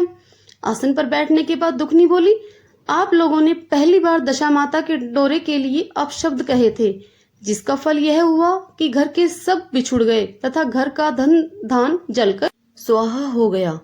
बड़ी मुसीबतें उठाने के बाद अब अपने सब ठिकाने पर आए हैं। आप में से कोई भी अब मेरे दशा माता के गंडे की निंदा करने की भूल ना करे। जब मेरा व्रत हो तब सब श्रद्धापूर्वक पूजा करें। सब ने खुशी खुशी उसकी सब बात मान ली। 9 दिन तक व्रत चलता रहा। 10वें दिन विधि पूर्वक डोरे की पूजा की गई। 7 सुहागनों को नौता गया। उनका श्रृंगार करके आंचल भरा गया। इस प्रकार दशा माता का पूजन समाप्त हुआ। जिस प्रकार दशा माता ने दुखनी के दुख के दिन हरे, वैसे ही सब पर दया करें। भक्तजनों, अब 5वीं कथा सुनते हैं। एक राजा की 2 रानियां थी। राजा की प्यारी रानी को लक्ष्मी कहा जाता था और दूसरी रानी को रानी होने के बाद भी कुलक्ष्मी कहा जाता था। एक दिन लक्ष्मी रानी क्रुद्ध होकर काठ की पाटी ले मलिन कपड़े पहनकर कोप भवन में जाकर लेट गई। राजा ने लक्ष्मी से पूछा, तुम कोप भवन में क्यों पड़ी हो? तुम क्या चाहती हो? रानी बोली, कुलक्ष्मी को देश निकाला दिया जाए। कुलक्ष्मी रानी थी, इसलिए उसे देश निकाला देने से राजा को बदनामी होने का डर था। इसीलिए रानी को पीहर छोड़ आने की बात सोची गई। राजा ने पटरानी कुलक्ष्मी को एक रथ में सवार कराया और स्वयं घोड़े पर चढ़कर रथ के साथ चलने लगा। एक बीहड़ जंगल में पहुंचकर राजा ने रथ को रुकवाया। पालकी देने वालों को वहां से हट जाने के लिए कहा गया। राजा रानी को उसी जंगल में छोड़कर घोड़े पर सवार होकर अपने महल में वापस आ गया। कुलक्ष्मी को बाढ़ जो होते सारी रात बीत गई। रानी को प्यास लगी। वह रथ से उतरकर पानी की तलाश में चल दी। रानी ने आसपास पानी खोजा, परंतु उसे कोई भी जलाशय नहीं दिखाई दिया। रानी ने एक सारस के जोड़े को जाते हुए देखा। रानी भी उसके पीछे पीछे चल दी। चलते चलते वह एक नदी के किनारे पर पहुंच गई। रानी ने शौच आदि से निवृत्त होकर नदी में स्नान किया और जल पीकर अपनी प्यास बुझाई। उस समय कुछ स्त्रियां भी स्नान कर रही थी। वहां स्नान करने के बाद स्त्रियों ने दशा माता का डोरा लिया। उनके पास एक डोरा बच गया। उन्होंने रानी से डोरा लेने का अनुरोध किया। रानी डोरा लेकर रथ में आकर बैठ गई। दशा माता रानी की परीक्षा लेने के लिए एक बुढ़िया का वेश धारण करके रथ के पास आई। वह रानी से बोली कि बेटी, तू यहाँ क्यों बैठी है और क्या कर रही हो? रानी ने बुढ़िया से कहा, पहले तुम बताओ कि तुम कौन हो। तब बुढ़िया ने उत्तर दिया, मैं तो तुम्हारी मौसी हूँ। रानी ने उसे गले लगाकर रोने लगी। उसने अपनी दुखों से भरी हुई सारी कहानी बुढ़िया माता को बता दी। रानी ने बुढ़िया से कहा, अब मुझे केवल तुम्हारा ही सहारा है, मेरी रक्षा करो। दशा माता की कृपा से उसी जगह एक शहर बस गया। रानी के भाई भावजादी सारा मायका आप ही वहां पर प्रकट हो गया। रानी ने अपने पीहर के साथ मिलकर 9 दिन तक दशा माता की कथा कहानियां सुनाई। 10वें दिन डोरे की पूजा होनी थी। उस दिन दशा माता ने रानी से सवेरे उठकर स्नान करने के लिए कहा और कहा कि तुम नदी पर जाओ, तुम्हें वहां एक स्वर्ण कलश मिलेगा, तुम उसे ले लेना और जो डोली तुमको लेने आए उसमें बैठ जाना। किसी से यह मत पूछना कि यह डोली किसकी है।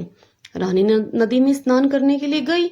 नदी में स्नान करने के बाद वह जब बाहर निकली तो उसे 2 स्वर्ण कलश नदी के किनारे रखे हुए मिले। उनके पास रेशमी वस्त्र रखे थे। उन वस्त्रों को तो रानी ने पहन लिया और वह चलने को तैयार हुई तो उसे डोली आती दिखाई दी एक। वह डोली में बैठ गई और अपने घर पहुंच गई। घर पहुंचकर उसने माया के परिवार की सब महिलाओं सहित दशा माता के डोरे की पूजा की, सुहागनों को भोजन कराया। इसके बाद उसने व्रत का पारणा किया। रानी अपनी पीहर में आनंद पूर्वक सबके साथ मिलजुल कर रहने लगी। कुछ समय के बाद राजा को रानी कुलक्ष्मी का ध्यान आया। जिस दिन मैं रानी को जंगल में छोड़कर आया था तब से उसका कोई भी समाचार नहीं मिला है। चलकर देखना चाहिए कि रानी कुलक्ष्मी क्या हाल है। मंत्रियों ने राजा को समझाया कि अब रानी से मिलना आपके लिए ठीक नहीं होगा, परंतु राजा ने मंत्रियों की बात पर कोई ध्यान नहीं दिया। वह घोड़े पर सवार होकर उस स्थान पर पहुंचा जहां पर वह रानी को छोड़कर गया था। राजा को यह देखकर बड़ा आश्चर्य हुआ कि वहां तो एक घना जंगल था और अब वहां पर एक रमणीक बस्ती बसी हुई है। राजा ने लोगों से पूछा, ये कौन सी नगरी है? लोगों ने बताया कि यह कुलक्ष्मी की नगरी है। अब तो राजा के आश्चर्य का ठिकाना ही नहीं रहा। वह बार बार सोच रहा था कि क्या यह नगर मेरी पटरानी कुलक्ष्मी ने बसाया है। राजा ने कुलक्ष्मी के महल में जाकर सूचना भिजवाई कि उनसे अमुक देश का राजा मिलना चाहता है। रानी ने राजा से मिलने के लिए इनकार कर दिया, परंतु बुढ़िया माई अर्थात मौसी ने उसको समझाया कि हिंदुओं में पति को परमेश्वर माना जाता है, तुम्हारे लिए यही उचित है कि यथाशक्ति उनका आदर सत्कार किया जाए। अब मौसी के कहने पर रानी ने राजा को अपने महल में बुलवाया। उनको दोपहर के भोजन के लिए बुलाया गया। राजा के साथ नाई भी था। रानी राजा और नाई को भोजन कराने लगी। पहली बार रानी ने नाई की पत्तल पर भोजन परोसा तो नाई ने रानी के पैर पर एक छींटा लगाया। रानी इस भेद को नहीं समझ सकी कि नाई ने उसके पैर पर रायते का छींटा क्यों मारा। रानी दूसरी बार पोशाक बदलकर फिर आई। राजा सोचने लगा कि यहाँ तो बहुत सी रानियां हैं, सबकी शक्ल एक जैसी है, मैं अपनी रानी को कैसे पहचानूंगा। डेरे पर आकर राजा ने नाई से कहा कि यहाँ तो बहुत सी रानियां हैं, मैं अपनी रानी को कैसे पहचानूंगा।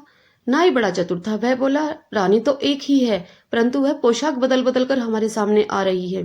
राजा ने नाई से पूछा, तुम कैसे पता चला कि रानी एक है? नाई बोला, मैंने उनके पैर पर रायते का छींटा मारा था। वह 3 बार कपड़े बदलकर मेरे सामने आई, परंतु वह छींटा पैर पर 3 बार लगा हुआ था उसके।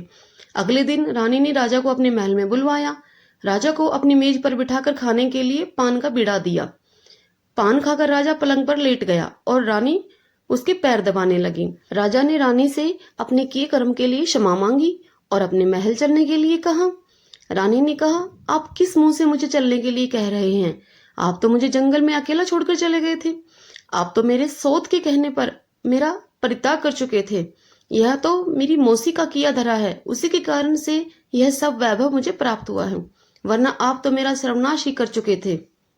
राजा ने रानी को बहुत समझाया। तब जाकर रानी बोली कि मैं केवल एक शर्त पर आपके साथ चल सकती हूँ।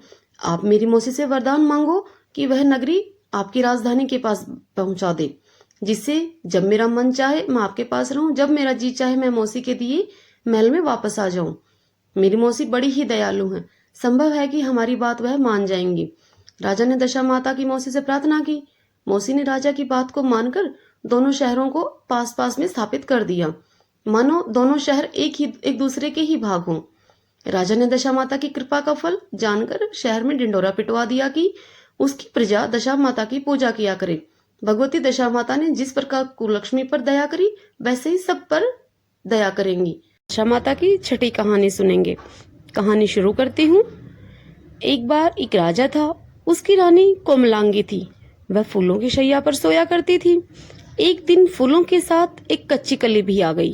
कच्ची कली के कारण रानी को रात भर नींद नहीं आई। वह करवटें ही बदलती रही। तब राजा ने उससे पूछा, प्रिय, आज क्या बात है जो तुम्हें नींद नहीं आ रही है? तब रानी ने राजा को बताया कि आज फूलों में एक कच्ची कली आ गई है और वह मेरे शरीर में चुभ रही है, इसी कारण से मुझे नींद नहीं आ रही है। राजा के शयन कक्ष में एक दीपक भी जल रहा था, जिसे ज्योति स्वरूप कहते थे।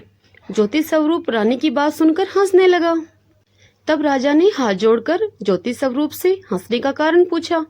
तब ज्योति स्वरूप ने राजा को बताया कि अभी तो रानी को कच्ची कली के कारण इतनी तकलीफ हो रही है, कल जब सवेरा होगा तब रानी के सर पर बोझा ढोना पड़ेगा, तब इनका क्या हाल होगा। राजा ने पूछा कि क्या क्या मेरे जीवित रहते ऐसा संभव है। तब दीपक ज्योति स्वरूप ने उनको बताया, हाँ संभव है, तुम्हारे जीते जी ऐसा संभव है। ज्योति स्वरूप की बात सुनकर राजा के मन में विचार आया कि देववाणी कभी असत्य नहीं होती है, होनी को कौन टाल सकता है। रानी को अवश्य ही बोझा ढोना पड़ेगा, परंतु यह हो सकता है कि यदि मैं इसे एक संदूक में बैठाकर समुद्र में बहा दूं तो संभव है कि वह बोझा ढोने से बच जाए, क्योंकि समुद्र में डूब जाने के कारण वह बोझा ढोने से बच जाएगी। तब राजा ने रानी से कहा कि चलो मैं तुम्हें तुम्हारे मायके छोड़ाता हूँ, कुछ दिन तुम वहीं रहना। तब रानी बोली, परंतु महाराज मेरे मायके में तो कोई भी नहीं है, मैं वहाँ किसके पास रहूंगी। तब राजा ने कहा, तुम्हारे गोत्र संबंधी वहाँ बहुत अच्छी दशा में हैं, मैं उन्हीं के पास तुमको भेज देता हूँ। रानी ने राजा की यह बात मान ली। रानी ने बहुमूल्य आभूषण पहने और कीमती वस्त्र धारण करके तब राजा ने रानी को संदूक में बैठाकर नदी में बहा दिया। वह नदी समुद्र में ऐसी जगह मिलती थी जहाँ राजा के बहनोई का राज्य था। समुद्र से मोती निकालने का ठेका राजा के बहनोई ने ही ले रखा था। अब वह संदूक बहता बहता जब राजा के बहनोई के इलाके में पहुंचा तो उसने मल्लाहों को आज्ञा देकर संदूक को समुद्र से बाहर निकलवा लिया। संदूक को उसने अपने महल में शयन कक्ष में भिजवा दिया और आदेश दिया कि जब तक मैं न पहुंचूं तब तक इसे कोई नहीं खोलेगा।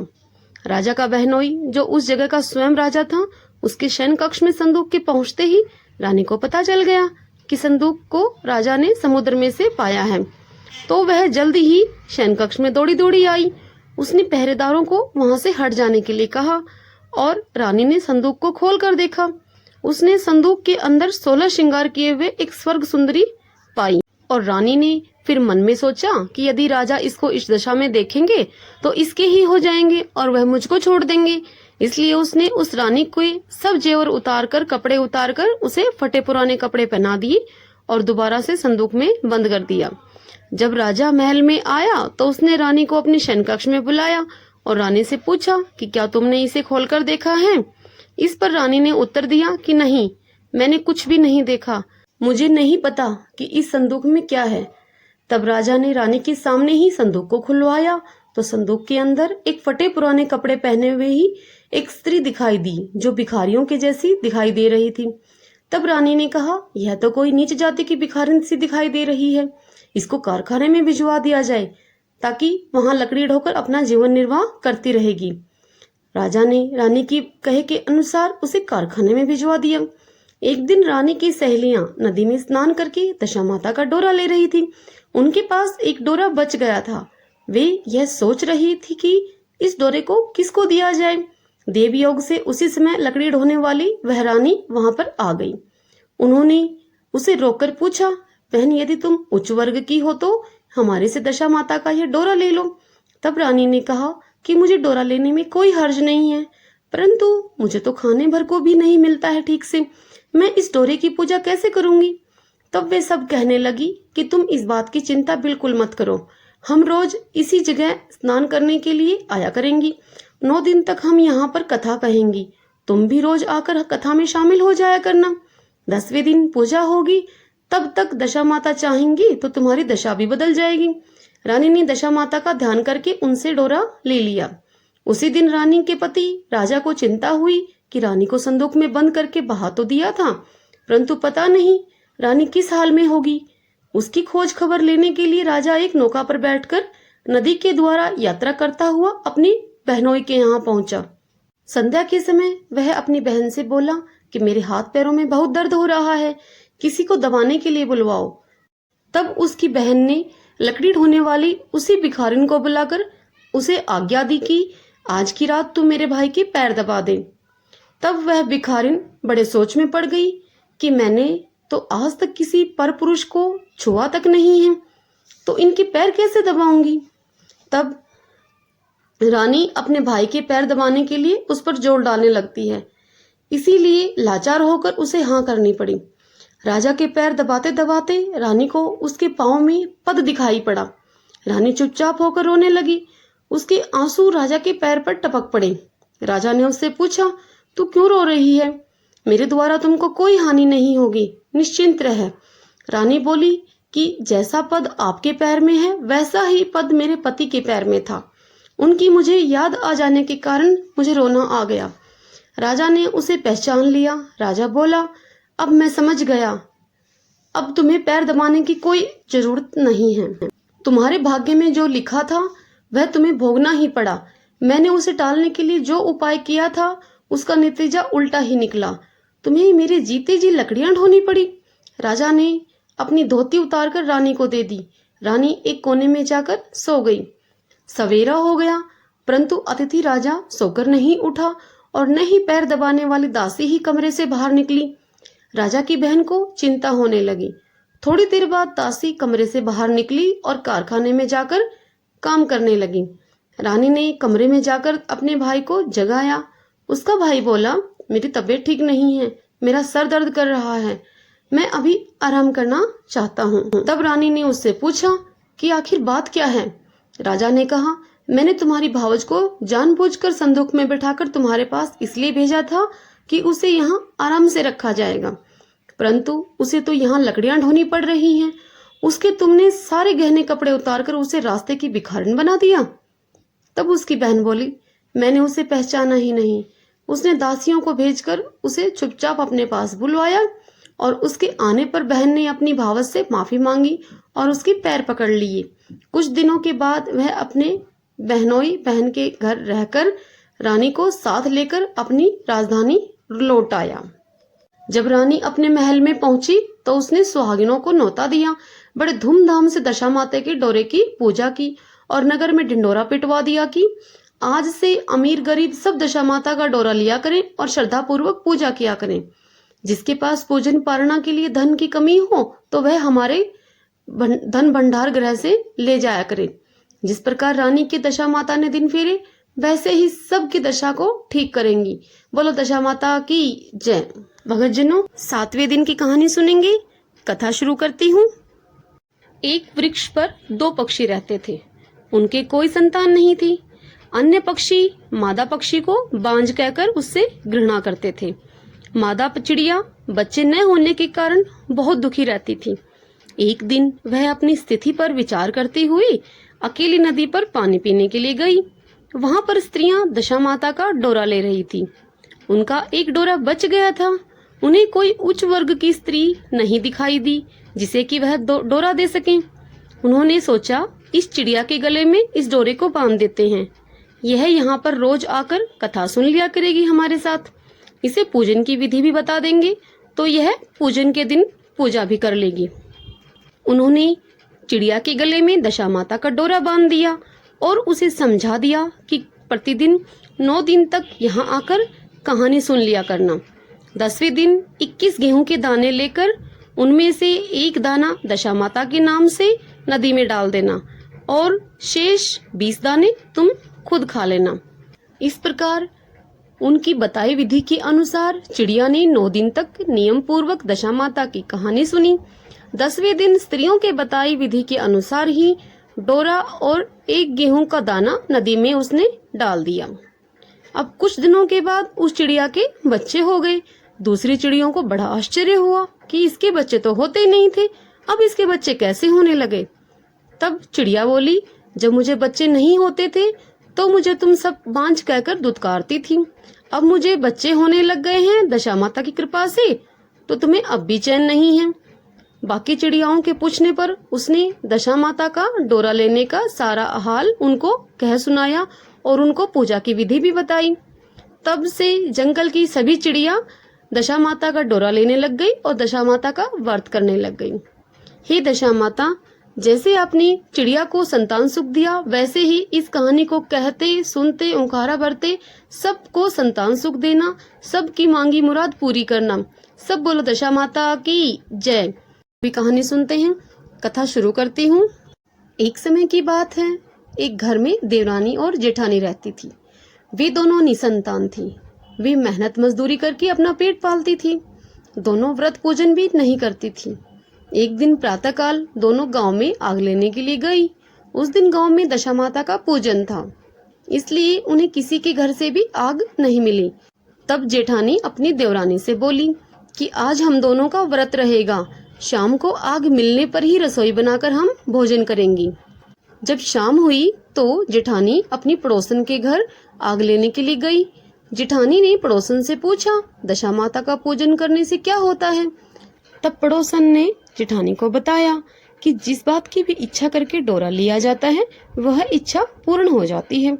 जेठानी ने यह बात सुनकर पड़ोसन से कहा, अगली बार जब भी डोरा पड़े तुम मुझे जरूर बताना। जेठानी जैसे ही आग लेकर पड़ोसन के घर से बाहर निकली तो उसे सामने से आती हुई एक गाय दिखाई दी। गाय चरकर आ रही थी और पीछे पीछे ग्वाला आ रहा था। ग्वाले के कंधे पर एक बछड़ा था जिसे गाय चाटती हुई चल रही थी। उसने ग्वाले से पूछा, तुम्हारी गाय पहली बार ब्याई है या फिर दूसरी बार या फिर तीसरी बार? तब ग्वाले ने उसे बताया कि यह पहली बार ब्याई है। तो फिर दोबारा उसने पूछा, गाय ने बछड़ा दिया है या बछिया? तो ग्वाला फिर से बोला, बछड़ा है। यह जानकर पड़ोसन ने जेठानी को कहा कि अब तुम घर जाओ और घर जाकर दशा माता का डोरा ले लो।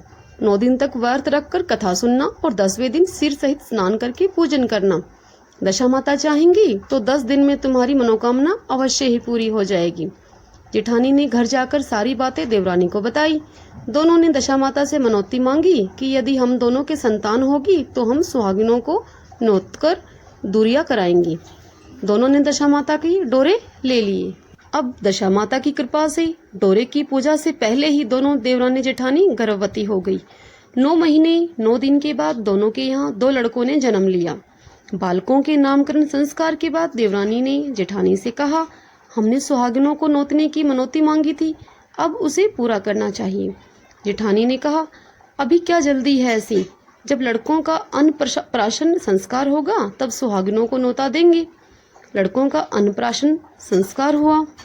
देवरानी ने फिर से जेठानी से सुहागिनों को नोतने की बात कही, परंतु जेठानी ने बात को फिर से टाल दिया और कहा कि जब लड़कों का मुंडन संस्कार होगा तब हम सुहागिनों को नोत देंगे। कुछ समय के बाद लड़कों का मुंडन संस्कार भी हो गया। देवरानी ने जेठानी को सुहागिनों के नोतने की फिर से बात कही। तब जेठानी बोली, जब लड़कों की सगाई होगी तब सगाई के समय सुहागिनें नोत दी जाएंगी। लड़कों की सगाई हो गई, परंतु जेठानी ने सुहागिनें नहीं नोती और फिर बोलती है कि जिस दिन लड़कों की भांवरें पड़ेंगी उसी दिन सुहागिनों को नोता दे देंगे। उसकी यह बात सुनकर देवरानी बोली, बहन तुम्हारी जब इच्छा हो तब सुहागिनों को नोत लेना, मैं तो मंडप पाच्छादन के दिन सुहागिनों को नोत दूंगी। देवरानी ने मंडपाच्छादन के दिन सुहागिनों को नोता दिया, परंतु जेठानी ने परवाह ही नहीं की। मंडपाच्छादन के बाद मातृका पूजन करके दोनों दूल्हे बारात सजाकर बैंड बाजे के साथ ब्याहने को चल दिए। देवरानी के बेटे का विवाह बड़ी धूमधाम से सुकुशल पूर्ण हो गया, परंतु जेठानी ने सुहागिनों को नोता नहीं दिया था, इसलिए दशा माता भांवरों के समय दूल्हे को ले गई। दूल्हे के सहसा गायब हो जाने के कारण वर कन्या दोनों पक्षों में हाहाकार मच गया। अब जेठानी के लड़के की बारात खाली हाथ ही लौट कर आ गई। लड़की की माता बड़े संकट में पड़ गई कि इस अर्धब्याही लड़की से कौन ब्याह करेगा। तब पड़ोस की कुछ सुहागिनों ने लड़की की माता को समझाया कि ब्याह का जो भी सामान बचा है वह सब सामान लड़की के हवाले कर दिया जाए, और लड़की इस सामान को मांगते भिखारियों को बांटने लगी। एक दिन एक साधु तीर्थ यात्रा करता हुआ वहां पर आया। गांव से दूर घने जंगल में एक पीपल का पेड़ था। इस पीपल के पेड़ पर दशा माता का निवास था। साधु शाम को उसी पेड़ के नीचे ठहर गया। सुबह जमादार ने आकर पेड़ के पास के मैदान में झाड़ू लगाई। भिस्ती ने मशक से छिड़काव कर दिया तथा माली ने वहां फूल बखेर दिए। देवता पोशाकें पहनकर आने लगे और यथास्थान बैठने लगे। बाद में स्वर्ग से राजा इंद्र का सिंहासन उतरा। स्वर्ग से अप्सराएं आकर सिंहासन के चारों ओर नाचने लगी। तब दशा माता भी अर्धब्याहे लड़के को गोद में लेकर पीपल के पेड़ से नीचे उतरी। इंद्र के साथ स्वर्ग से एक सुरा गाय भी आई थी। उसने 2 गिलास दूध दिया। लड़के ने अपने हिस्से का 1 गिलास दूध पी लिया और दूसरा गिलास दूध अपनी अर्धब्याही के नाम का अलग से रख दिया। अप्सराओं का नाच गाना होता रहा।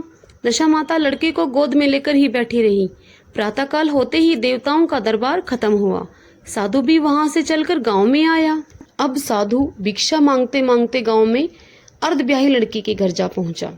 लड़की ने आदरपूर्वक साधु को बिठाया और भोजन आदि तैयार किया। लड़की ने 3 पत्तल परोस कर रखी।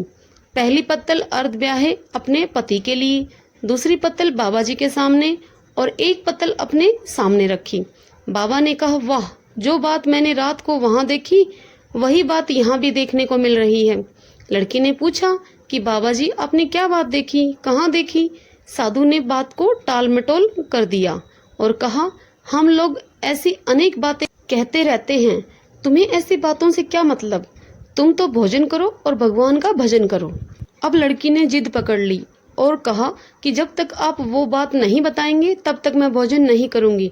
इस पर साधु बाबा चुप रहे। तब लड़की बोली कि आप साधु हैं और मैं सती हूँ, आप या तो अपने कथन को पूरा कीजिए कि आपने रात में क्या देखा, नहीं तो मैं आपको श्राप दे दूंगी। तब साधु बाबा ने रात का किस्सा कह सुनाया। यह सुनकर लड़की ने बाबा के साथ पीपल के पेड़ के पास जाने का निश्चय किया। साधु आगे चलते रहे और लड़की उनके पीछे पीछे चलती रही। साधु बाबा लड़की को उसी पीपल के पास छोड़कर चले गए। अब संध्या हो जाने पर रोजाना की तरह जमादार ने झाड़ू लगाई, बिस्ती ने मशक से पानी का छिड़काव किया और माली ने वहां फूल बिखराए। देवताओं के राजा इंद्र आए, अप्सरा नाचने लगी। उस समय दशा माता पीपल के पेड़ से उतरकर दरबार में बैठ गई। लड़की ने सुरा गाय से दूध लिया और एक गिलास अपनी अर्धब्याही लड़की के नाम का रख दिया। जैसे ही लड़के ने दूध का गिलास मुंह से लगाया, वैसे ही लड़की दूसरा गिलास हाथ में लेकर वर के सामने उपस्थित हो गई। वह बोली, अपना हिस्सा लेने के लिए मैं तैयार हूँ, मैं सेवा करने के लिए तैयार हूँ। तब लड़का बोला, मैं तुम्हें नहीं मिल सकता क्योंकि मैं दशा माता की सेवा में रहता हूँ। मुझे अभी दरबार में जाकर दशा माता की गोद में जाकर बैठना होगा। यदि तुम दशा माता को प्रसन्न करके उनसे मुझे अपने लिए मांग सकती हो तब तो मैं तुम्हारा हो सकता हूँ। लड़का दूध पीकर दशा माता की गोद में जा बैठा। लड़की अप्सराओं के साथ नाच गाना करने लगी। सवेरा हुआ तो दशा माता ने इस नई लड़की को बुलाकर पूछा कि तुम कौन हो? तुम्हारे नाचने से मैं बहुत प्रसन्न हूँ, जो मांगना हो वह मांग लो। लड़की ने दशा माता से वचन ले लिया कि मैं जो कुछ भी मांगूंगी आप मुझे प्रदान करेंगी। तो दशा माता ने तथास्तु कहने के बाद लड़की ने दशा माता से अपने पति को पकड़कर कहा, मुझे यही चाहिए। दशा माता ने कहा, तूने मांगा तो बहुत, परंतु मैं वचन दे चुकी हूँ, इस कारण से मैं तेरे पति को तुझे वापस देती हूँ। राजा इंद्र ने पूछा कि भगवती, यह सब क्या राज है? मैं इस राज को जानना चाहता हूँ। इस पर दशा माता ने इंद्र को बताया कि यह लड़का मेरे वरदान से ही प्राप्त हुआ था और इसकी माता ने मनौती मांगी थी कि लड़का होने पर मैं सुहागिनों को न्योता दूंगी। उसने अभी तक अपना वचन पूरा नहीं किया है, इसी कारण मैं इस लड़के को विवाह के मंडप से हर लाई थी। वह लड़की इसकी अर्धब्याही पत्नी है और पतिव्रता है। पतिव्रता होने के कारण यह देव समाज में पहुंचकर मुझसे अपना पति मांग रही है। तब दशा माता के ये वचन सुनकर इंद्र सहित सभी देवताओं ने वर वधू के ऊपर पुष्पों की वर्षा की। साधु बाबा भी वहां आ गए। साधु बाबा दूल्हा और दुल्हन को साथ लेकर गांव की ओर चल पड़े। जब ये तीनों गांव के समीप पहुंचे तो गांव वालों ने दूल्हा दुल्हन को देखकर लड़की के पिता को सूचना दी कि तुम्हारी पुत्री अपने दूल्हे को साथ लेकर आ रही है। जिस दिन से लड़की चली गई थी उसके पिता ने लोगों के डर से बाहर निकलना बंद कर दिया था। गांव वालों की बात सुनकर उसने घर के किवाड़ बंद कर लिए। उन्होंने ऐसा समझा कि लड़की साधु बाबा के साथ आ रही है, अब लोग हमारा फिर से उपवास करेंगे, इसलिए उन्होंने अपने घर के किवाड़ बंद कर लिए और गांव के गणमान्य व्यक्तियों ने भी वही बात बताई। तब उसने घर के किवाड़ खोले और बाहर निकला। उसने अपने द्वार पर लड़की और दामाद को खड़े देखा तो उसकी प्रसन्नता का ठिकाना नहीं रहा। लड़की के पिता ने इस खुशी पर दान पुण्य किया और फिर से विवाह की तैयारी की। तब लड़की ने अपनी माता से कहा कि पहले दूल्हे की माता सुहागिनों को न्योता देकर बारात लेकर आए, तब विवाह के नेग पूरे होंगे। ऐसा सुनकर लड़के की माँ ने पहले सुहागिनों को न्योता दिया और फिर बारात लेकर चली। बड़ी धूमधाम से विवाह संपन्न हुआ। वर वधू दोनों अपने घर आ गए। वधू की खुशी में लड़के की माता ने दोबारा सुहागिनों को न्योता दिया। उसी समय से विवाह के भांवरों के दिन वर के घर पर सुहागिनों को न्योतने की प्रथा चली आ रही है। हे दशा माता, जिस तरह आपने सती की दशा बदली वैसे ही सभी की दशा बदले, सभी का कल्याण करें। जो भी भगत इस कहानी को कहे, सुने या फिर हुंकारा भरे, सब पर अपनी कृपा दृष्टि करना। बोलो दशा माता की जय। भगत जनों, कहानी शुरू करती हूँ। एक गांव में एक बुढ़िया ब्राह्मणी रहती थी। वो बहुत ही गरीब थी। उसके एक बेटा था।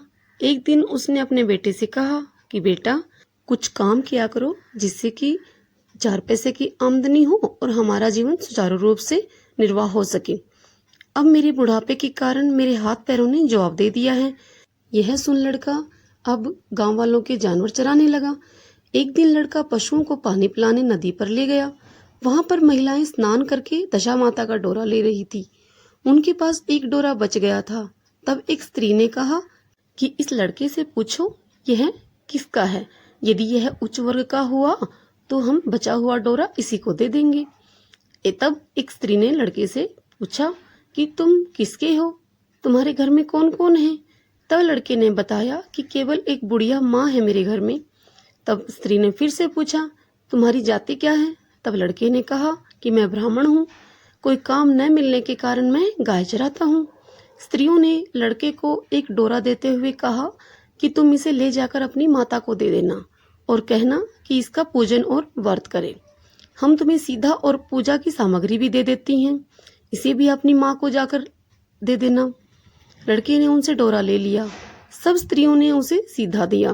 लड़का उस सामान को लेकर अपने घर आया। उसने दरवाजे से ही माँ को पुकार कर कहा कि माँ, गठरी को उतार ले, मैं बोझ से दबा जा रहा हूँ। जब बुढ़िया माँ ने अपने बेटे की आवाज सुनी तो वह दौड़कर दरवाजे पर आई और दरवाजा खोला। गठरी में सीधा देखकर माँ बहुत प्रसन्न हुई। माँ ने अपने बेटे से पूछा कि यह सब कहाँ से लाए हो। लड़के ने माँ को सब समाचार सुनाकर दशा माता का डोरा भी दे दिया। बुढ़िया ने डोरे को लेकर माथे से लगाया और उसी दिन से व्रत करने लगी। 9 दिन तक कथा कहानी कहती रही और 10वें दिन उसने डोरे के पूजन की तैयारी शुरू की। वह देरी के बाहर गोबर से लीप रही थी। उसी समय एक गरीब बुढ़िया आकर बोली उसे कि बहन, क्या कर रही हो। तब उसने जवाब दिया कि आज मेरे घर दशा माता का पूजन है, इसलिए मैं घर को लीप रही हूँ। तब उस बुढ़िया ने कहा कि बहन, मुझे बहुत प्यास लगी है, थोड़ा पानी पिला दो। इस पर लड़के की माँ बोली, मैं तो मिट्टी के बर्तन में ही पानी पीती हूँ, लोटा लुटिया तो कुछ है नहीं। एक कटोरी मेरे घर में है, पता नहीं वह कहाँ होगी। तुम ठहरो, मैं कटोरी में तुमको पानी पिलाऊंगी। बुढ़िया हाथ धोकर अंदर कटोरी लेने गई। इसी बीच दशा माता बुढ़िया का रूप धारण कर उस परिंदे पर एक सोने का घड़ा रखकर अंतर्ध्यान हो गई। बुढ़िया कटोरी लेकर परिंदे के पास गई। वहां पर सोने का घड़ा देखकर वह घबरा गई। मन में सोचने लगी कि इस बुढ़ापे में चोर कहलाऊंगी। वह इसी चिंता में बुढ़िया को खोजने के लिए निकल गई, जिस बुढ़िया ने लड़के की माँ से पानी मांगा था। तब उसका लड़का भी आ गया उसी समय। उसने माँ से पूछा कि तुम्हें किसको खोज रही हो। तब उसने बताया कि अभी अभी एक बुढ़िया आई थी और यहाँ अपने परिंदे में सोने का घड़ा रखकर न जाने कहाँ चली गई। तब लड़के ने कहा, वह तो दशा माता थी, उन्होंने तुमको यह घड़ा दिया है। दोबारा आए तो उसके आओ भगत में कोई कमी नहीं रखना और उनकी आज्ञा का पालन करना। लड़के ने कहा कि माँ, तुम नदी पर नहाने के लिए चली जाओ। जो तुम्हें नदी पर जो भी चीज मिले उसको दशा माता का दिया हुआ प्रसाद समझकर ले लेना। बुढ़िया नदी में नहाकर जैसे ही बाहर आई तो उसने वहां सोने का घड़ा भरा दिखाई दिया और उसके पास अच्छे वस्त्र भी रखे थे। बुढ़िया ने कपड़ों को तो पहन लिया और घड़े को हाथ में लेकर चलने लगी थी कि उसके पास 4 कहार एक डोली लेकर आए। कहारों ने उसे डोली में बैठने के लिए कहा। बुढ़िया जब घर पहुंची तो उसने देखा कि उसके घर की जगह एक आलीशान महल खड़ा है। बुढ़िया महल के अंदर चली गई।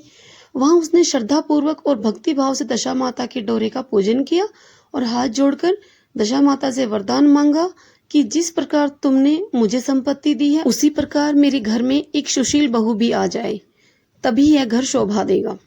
कुछ दिनों के बाद लड़के का विवाह हो गया और सुंदर व सुशील बहू बुढ़िया के घर में आ गई।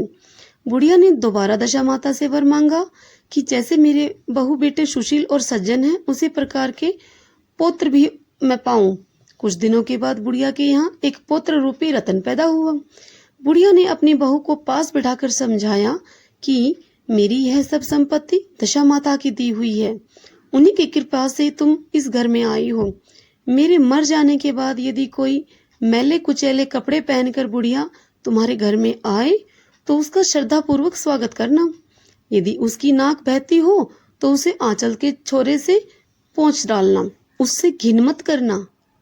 उससे प्रार्थना करना कि यह सब आपका ही दिया हुआ है। जब भी दशा माता का दौरा पड़े तब उसको तुम भी अवश्य लेकर श्रद्धा पूर्वक उसका पूजन और व्रत करना। जब भी तुम्हारे ऊपर संकट के बादल फिर आए तो सुहागिनों को न्योता देना। दशा माता की कृपा से तुम्हारी सब इच्छाएं अवश्य पूरी होंगी। कुछ दिनों के बाद बुढ़िया का स्वर्गवास हो गया। दशा माता ने सोचा कि बुढ़िया के घर चलकर देखना चाहिए कि उसकी बहू सास के कहे अनुसार पालन करती है या नहीं। तब एक दिन दशा माता वृद्धा भिखारिन का वेश धारण करके उसके घर में आई। उसे देखते ही बहू खड़ी हो गई, उसके पांव छुए और बालक को उसकी गोद में डाल दिया। उसकी श्रद्धा भक्ति भाव से दशा माता बहुत ही प्रसन्न हुई। उन्होंने उसको आशीर्वाद दिया कि धर्म बुद्धि तेरे में है, भगवान तेरा सदैव कल्याण करेंगे, भंडार भरपूर रहेगा, तू जो इच्छा करेगी वह तुझे अवश्य प्राप्त होगी। दशा माता ने जैसी कृपा बुढ़िया ब्राह्मणी पर की वैसी ही कृपा सब भगत जनों पर बनाए रखना। बोलो दशा माता की जय। हे दशा माता, इस कहानी को कहते सुनते मुखारा भरते सब पर अपनी कृपा करना, सबकी मन की अभिलाषाएं पूरी करना।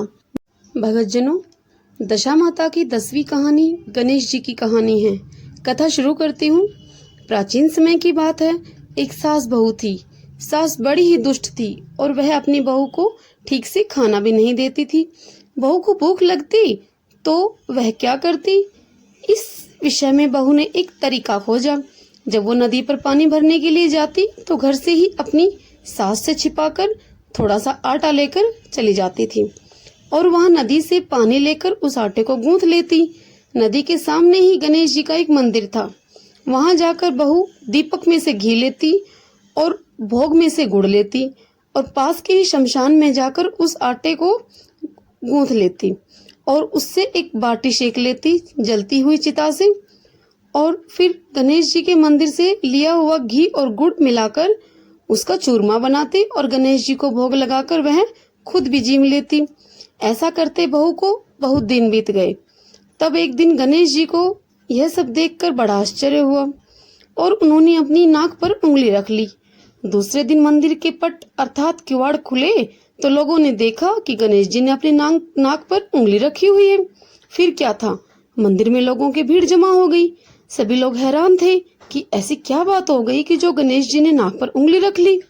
अब क्या था, मंदिर के पुजारियों और सभी बड़े बुजुर्ग आदि समझदार लोगों ने तरह तरह के उपाय किए कि किसी भी तरह गणेश जी अपनी नाक से उंगली हटा लें, लेकिन गणेश जी ने उंगली नहीं हटाई।